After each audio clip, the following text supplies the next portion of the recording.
मैंने sir army में second lieutenant बनना है। कमीशन्ड ऑफिसर बनने के लिए मुझे कितनी तालीम की ज़रूरत होगी और तालीम मैं कौन सी हासिल करूं? क्या मैं एफए करूं? क्या मैं एफएससी करूं? प्री इंजीनियरिंग वाले लोग ज़्यादा कामयाब हो जाते हैं या प्री मेडिकल वाले? मुझे सब्जेक्ट्स कौन से लेने चाहिए? क्या मैं आईसीएस करूं? क्या मैं कंप्यूटर करूं? कौन से सब्जेक्ट एलिजिबल हैं? किन लोगों को प्रायोरिटी दी जाती है? इसके अलावा आपके बहुत से दीगर सवाल तो आज की वीडियो में आप सबको बताऊंगा कि आपने करना क्या है और सेकंड लेफ्टिनेंट आप किस तरह से बन सकते हो और पाकिस्तान आर्मी को कैसे ज्वाइन कर सकते हो। आपके तमाम सवालों के जवाब व्हाट्सएप पे आके आप बहुत से सवाल करते हो। WhatsApp only for online classes and notes purchasing, not any other discussion please. Her video में बताता हूं व्हाट्सएप पे आके आप कोई सवाल नहीं करेंगे, मेरे पास इतना टाइम नहीं होगा। जस्ट नोट्स लेंगे, उनसे फायदा उठाएंगे। नोट्सों में हर सवाल का जवाब भी दिया गया है। आपके एमसीक्यूज हैं, आपके सवालों के जवाब हैं, मुकम्मल गाइडलाइन है। इसके अलावा आपके एमसीक्यूज हैं, आपके सब्जेक्ट रिलेटेड टॉपिक्स हैं और आप सबको कामयाबी के गुर और तरीकाकार बताए गए हैं उन नोट्सों में। ये नोट्स जरा डिफरेंट है बेटा, आप इनसे फायदा उठा सकते हो। तो देखिए, सबसे पहला जो आपका सवाल है कि मैं सेकंड लेफ्टिनेंट बनने के लिए मुझे कौन सी तालीम हासिल करनी चाहिए, उसको जरा गौर से सुन लीजिए। इंटरमीडिएट आपका लेवल है और 55% आपके मार्क्स हैं, यानी 55% मार्क्स जो आप ले सकते हो टोटल में से। और इंटरमीडिएट से मुराद है FA, FSc, ICS, equivalent diploma जात, डीएई, जितनी भी चीजें जिसको एचईसी इंटरमीडिएट लेवल कंसीडर करता है वो सारी की सारे एलिजिबल हैं। पहली बात तो ये तय हो गई। अब ये जरूरी नहीं है कि आपने एफएससी की हो, बीएससी की हो, आपने इंजीनियरिंग की हो, आपने कोई आईसीएस किया हो, कंप्यूटर किया हो, नॉट नेसेसरीली, ये जरूरी नहीं है जी। उसके बाद दूसरा ये है कि जी मैंने आईसीएस किया हुआ है, क्या मैं एलिजिबल हूं? जी बिल्कुल, आप सब एलिजिबल हो। आईसीएस वाले एलिजिबल हो, कंप्यूटर वाले एलिजिबल हो, कॉमर्स वाले एलिजिबल हो, यानी तमाम लोग एलिजिबल हैं। अगला सवाल सुन लीजिए। मैं सर पीएमए में एडमिशन लेना चाहता हूं तो मेरी एज, उम्र कितनी होनी चाहिए? पहली बात तो यह है जी, PMA it's not a educational institution. ये कोई तालीमी अदारा नहीं है, आप इसमें एडमिशन नहीं ले सकते। ये एक ट्रेनिंग इंस्टीट्यूशन है पाकिस्तान मिलिट्री का। पाकिस्तान आर्मड फोर्सेस में जो लोग भर्ती हो जाते हैं वो जाके पीएमए में ट्रेनिंग करते हैं और मिलिट्री रूल्स रेगुलेशन सीखते हैं। पहली बात तो ये तय हो गई। तो पीएमए जो है ये एजुकेशन इंस्टीट्यूशन नहीं है बल्कि एक ट्रेनिंग इंस्टीट्यूशन है। अब उसमें एडमिशन आप किस तरह से ले सकते हो, चले आपकी बात पे आ जाते हैं। तो आपको एडमिशन लेने के लिए बेटा किसी भी आर्मड फोर्स को ज्वाइन करना होगा as a commissioned officer. Pakistan air force में आ जाओ, पाकिस्तान नेवी में आ जाओ, पाकिस्तान आर्मी में आ जाओ, कमीशन्ड ऑफिसर बन जाओगे तो आप खुद ब खुद पीएमए में चले जाओगे। क्या सर पीएमए की फीस होती है? ये बहुत से आप बच्चों के सवाल हैं। बिल्कुल नहीं जी, कोई फीस नहीं होती। आप पाकिस्तान मिलिट्री के पर्सनल होते हो और आपको पे मिलती है, तनख्वाह मिलती है।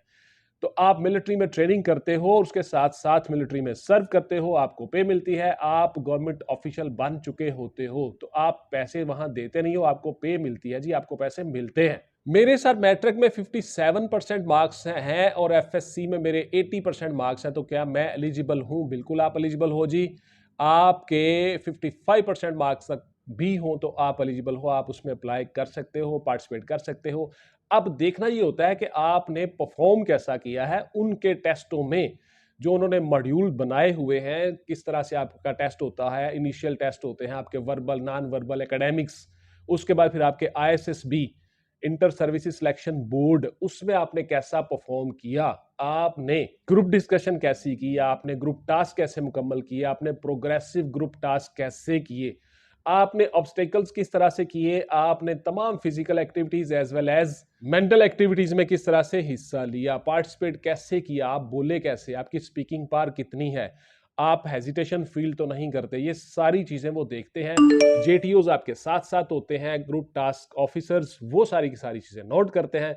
इस तरह से आप कामयाब होते हो। तो इसमें जरूरी नहीं है जी कि आप लोग एकेडमिक्स क्वालिफिकेशन में आपके बहुत अच्छे मार्क्स हैं, 90% मार्क्स हैं तो आपके 100% चांस है जी आप हो जाओगे। हो सकता है 55% मार्क्स वाला बच्चा जो एलिजिबिलिटी क्राइटेरिया है आपसे बहुत अच्छा परफॉर्म कर जाए, यानी उनके जो अपने इंटरनल टेस्ट होते हैं उन सब में अच्छा परफॉर्म करना ही आपकी परफॉर्मेंस है और इसी पे बेस करता है आपकी सिलेक्शन का क्राइटेरिया, इसी पे आप सिलेक्ट हो जाते हो। अगला सवाल सुन लीजिए। सेकंड लेफ्टिनेंट बनने के बाद कितने अरसे में मैं जनरल बन जाऊंगा? जी माशाल्लाह। और बेटा आप पहले कमीशन लो, उसके बाद फिर आहिस्ता आहिस्ता आप जनरल भी बन जाओगे। अल्लाह करे आप सब जनरल बन जाओ। तो इस तरह के क्वेश्चंस आपके होते हैं मासूमाना बच्चों वाले। आप सेकंड लेफ्टिनेंट बनते हो, उसके बाद फिर आपका एक क्राइटेरिया होता है, उस क्राइटेरिया के मुताबिक आप प्रमोट होते रहते हो। आप लेफ्टिनेंट बनते हो, उसके बाद फिर आप कैप्टन बनते हो, फिर आप मेजर बनते हो, फिर lieutenant colonel, colonel, brigadier, then major general, lieutenant general और फिर जनरल। और ये 60 अप्रॉक्सीमेटली 58 से 60 आपकी जब एज हो जाती है तब जाके आप इस सीनियर रैंक पे पहुंचते हो। ये बहुत सीनियर रैंक होता है बेटा। मिलिट्री में हेड करना होता है, पूरी पाकिस्तान आर्मी को हेड करना होता है मुख्तलिफ विंग्स में। तो इस तरह से ये बहुत सीनियर रैंक होता है। आप इसमें पहले कमीशन ले, आप इंशाल्लाह आहिस्ता आहिस्ता बन जाते हो जनरल। ये बड़ी दूर की बातें हैं जी। फिलहाल आप मेहनत करें और अपनी स्टडी और अपने टेस्टों पर फोकस करें, आप इंशाल्लाह कामयाब हो जाओगे। क्या मैं सर डायरेक्ट मेजर बन सकता हूं? बिल्कुल जी, आप बन सकते हो। You have to complete your MBBS exam. MBBS exam clear करो, आप डॉक्टर बनो, आप CMH के तहत डायरेक्ट मेजर आ सकते हो मेडिकल कोर में। वहां पे आप मेजर बन सकते हो जी, बिल्कुल बन सकते हो। पहले आपको मेडिकल में डिग्री लेना होगी, MBBS करना होगा और डॉक्टर बनना होगा, और उसके बाद फिर आप मेडिकल कोर में मेजर के तौर पे आ सकते हो डायरेक्ट। और जो बच्चे डायरेक्ट कैप्टन आते हैं, यानी उसमें आप EME में डायरेक्ट आ सकते हो कैप्टन, और बहुत सी कोर्स है, ICE में आ सकते हो आप डायरेक्ट कैप्टन।